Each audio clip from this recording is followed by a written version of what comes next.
అందరికీ నమస్కారం. సెప్టెంబర్ 2025 మాసంలో బ్యాంక్ చెక్ల విషయంలో జరిగిన పరిణామాలను గురించి మాట్లాడే ముందు ముఖ్యంగా విద్యార్థులకు సంబంధించినటువంటి ఒక విషయాన్ని గురించి మాట్లాడదాం. తెలంగాణ రాష్ట్రంలో ప్రస్తుతం సిసిఈ విద్యా విధానం కొనసాగుతుంది.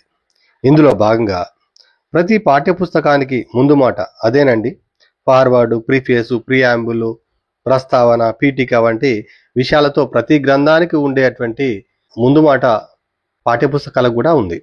ఈ పాఠ్యపుస్తకాలకు సంబంధించినటువంటి ముందు మాటలో చెప్పబడినట్లుగా ఈ పుస్తకం అన్ని ప్రశ్నలకు సమాధానం ఇవ్వలేదు, ఇది సంపూర్ణమైన గ్రంథం కాదు అని ఇందులో పేర్కొనడం జరిగింది. అంటే మనమే పత్రికలు కావచ్చు, ఇతర మీడియా కావచ్చు, ఎలక్ట్రానిక్ మీడియా కావచ్చు, ఫ్రెండ్స్ కావచ్చు, టీచర్స్ కావచ్చు, ప్రొఫెసర్స్ కావచ్చు, పరిసరాలు కావచ్చు, వివిధ రకాల రెఫరెన్స్లను ఆధారంగా చేసుకొని మనమే సమాచారాన్ని జోడించినట్లయితే పరిపూర్ణత్వాన్ని కలుగుతుందనేటువంటి భావాన్ని ఈ పీఠికలో తెలియజేయడం జరిగింది.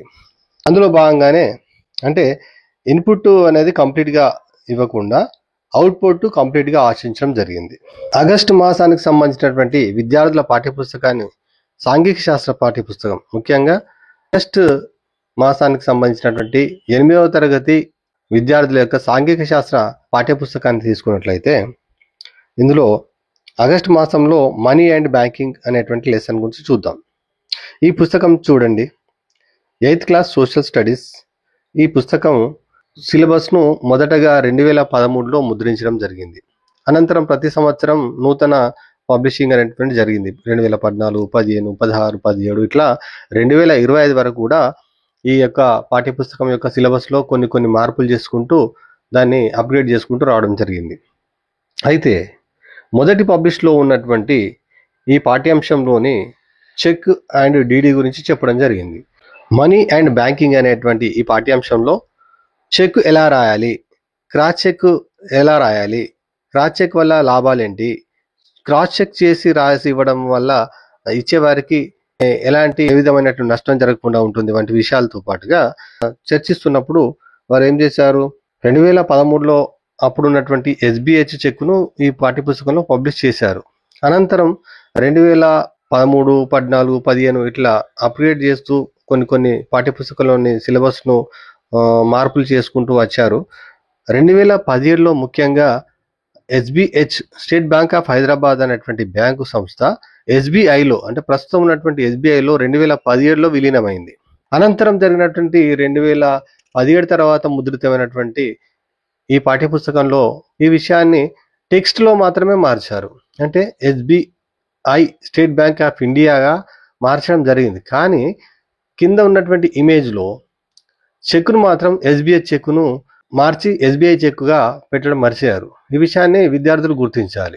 ఇటు విషయంలో సవరణ కోసం రాబోయే విద్యా సంవత్సరానికి గాను ఈ పాఠ్యపుస్తకాల ముద్రిత సంస్థ అయినటువంటి గౌరవ ఎస్సిఆర్టీ వారికి మనం ఆన్లైన్ నందు వారు అందరి అభిప్రాయాలు కోరుతారు. అప్పుడు మనం తెలియజేసినట్లయితే రాబోయే పాఠ్యపుస్తకాల ముద్రితలో ఈ యొక్క జాగ్రత్తలు తీసుకొని వారికి మనము ప్రూఫ్స్ సమర్పించినట్లయితే వాటిని వాళ్ళు సమీక్షించి రాబోయే పాఠ్యపుస్తకాలలో సవరణలు చేసి మళ్ళీ సరిగా ముద్రిస్తారు. వాటి విషయంలో మనం ప్రాతినిధ్యం చేద్దాం. ఇకపోతే ఈ పాఠ్యాంశంలోనే చెక్ మరియు డీడీల మధ్య తేడాల గురించి చర్చించడం జరిగింది. అంటే ఒక బ్యాంకులో ఖాతా కలిగినటువంటి వ్యక్తి అకౌంట్లో ఎంత ఉందన్నది లేకుండా మనకు చెక్ బుక్ అనేటువంటిది దరఖాస్తు చేసుకున్నట్లయితే ఆయా బ్యాంకుల వారు చెక్ బుక్ను మనం ఎన్ని చెక్ లీవ్స్ కావాలనో, అంటే చెక్ పేపర్స్ ఎన్ని కావాలనో అన్ని మనం దరఖాస్తు చేసినట్లయితే వాళ్ళు 25, 50, 100 ఎన్ని పేజెస్ ఉండేటువంటి చెక్ బుక్ కావాలంటే అన్ని పేజెస్ ఉన్నటువంటి చెక్ బుక్ను మనకు అలాట్ చేస్తారు. అనంతరం మన చెక్ బుక్ను మెయింటైన్ చేయడంలో జాగ్రత్తలు తీసుకోవాలి. ఉదాహరణకు రాము అనే ఒక వ్యక్తి శ్రీను అనేటువంటి వ్యక్తికి ₹1,00,000 ఇస్తున్నట్లుగా చెక్ రాసి ఇచ్చాడు. శ్రీను అనే వ్యక్తి దాన్ని తన బ్యాంకులో అకౌంట్లో డిపాజిట్ చేసుకున్నప్పుడు ఆ బ్యాంకు వారు ఆన్లైన్లో చూసి ఇచ్చినటువంటి రాము అనే వ్యక్తి అకౌంట్లో 50,000 ఉన్నాయి అనుకుందాం, ₹1,00,000 లేవు, మీరు ఇచ్చిన చెక్ మీద ₹1,00,000 రాసి ఉంది, ఆ అకౌంట్లో 50,000 ఉంది కాబట్టి మీకు 50,000 ఇస్తా అని ఇవ్వడు. తగినంత బ్యాలెన్స్ లేదు కావున మీ చెక్ మీకు తిరిగి ఇస్తామని చెప్తారు. అప్పుడు చెక్కు తీసుకున్నటువంటి శ్రీను అనే వ్యక్తి నిర్ధారించుకొని ఉద్దేశపూర్వకంగానే మోసం చేశాడు అని అనుకున్నట్లయితే బ్యాంకు వారిని ఒక సర్టిఫికేట్ అడిగితే వారు ఇన్సఫిషియెంట్ బ్యాలెన్స్ అనేటువంటి సర్టిఫికేట్ ఇస్తారు. దీన్నే చెక్ బౌన్స్ అంటారు.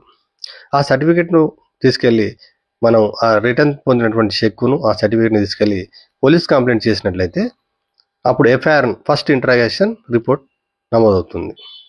దాంతో కేసు బుక్ అవుతుంది. ఇది క్రిమినల్ కేసుగా భావిస్తారు.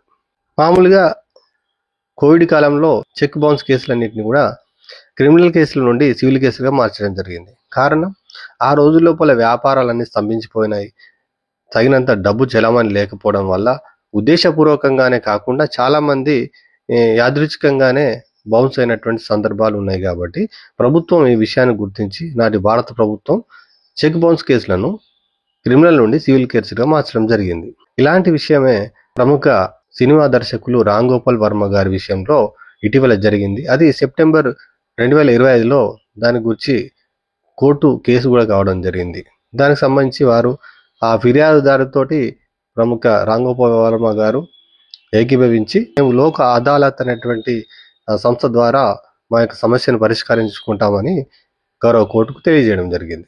ఆ విషయం అటుస్తే, ఇదే విషయంలో చెక్ బౌన్స్ల విషయంలో సివిల్ కేసుగా ఉండాల్సినటువంటి చెక్ బౌన్స్లు క్రిమినల్ కేసుగా ఉండడం అనేటువంటి విషయంలో ఏకీభవించడం లేదంటూ ప్రముఖ న్యాయమూర్తులు కొందరు ఈ విషయం పట్ల అసహనం వ్యక్తం చేసినటువంటి విషయాలను కూడా మనం పత్రికల్లో చూస్తున్నాం. అలాగే మరొక సందర్భంలో ఇదే మాసంలో గౌరవ సుప్రీంకోర్టు వ్యాఖ్యానిస్తూ ఈ చెక్ బౌన్స్లు అప్పులు తిరిగి ఇప్పించడానికి కోర్టులేమో మధ్యవర్త సంస్థలు కాదు, ఏజెంట్ సంస్థలు కాదు అంటూ వ్యాఖ్యానించిన విషయం కూడా మనం గుర్తించాలి.